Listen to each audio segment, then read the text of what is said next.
Во секој случај, укажавме на постоечки пример кој што се случи многу скоро, многу близко и од оваа говорница и од местото на живење кој што сте и јас и премиерот. Поентата на такви немили настани не беше да добиеме одговор дека МВР инвестирало X средства во опрема или дека имало X акции во кои што се фатиле 5 мигранти, 3 кражби, 4 џоинта.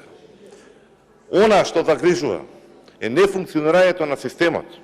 Правна држава со функционални институции. Ја би бил најсреќен да можам тоа да го кажам од оваа говорница, но не е така. Нема ниту еден извештај релевантен од меѓународниот фактор кај што не ни укажува во истото. Извештаите укажуваат дека ние сте држава со ограничена демократија.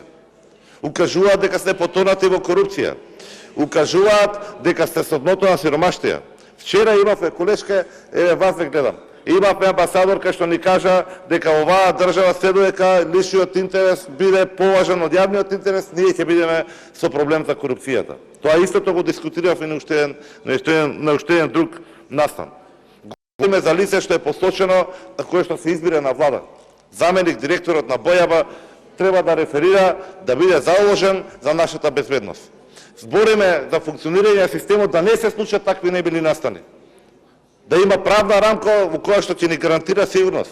Никој да не се ни држе да извади огнено оружје, а најмалку да го користи во јавност, во 20 часот навечер пред 20 на сведоци. Што правиме со залутани куршуми, што правиме со стресот на луѓето, што правиме со општата несигурност која што сите ја чувствуваме. Ние можеме овдека си размениме уште 10 реплики, уште 15 подпрашања, но чувството на сигурност кај луѓето постои. И тоа се рефлектира и во секојдневието, и во бизнисот, и во работата, и во образованието. Ви благодарам.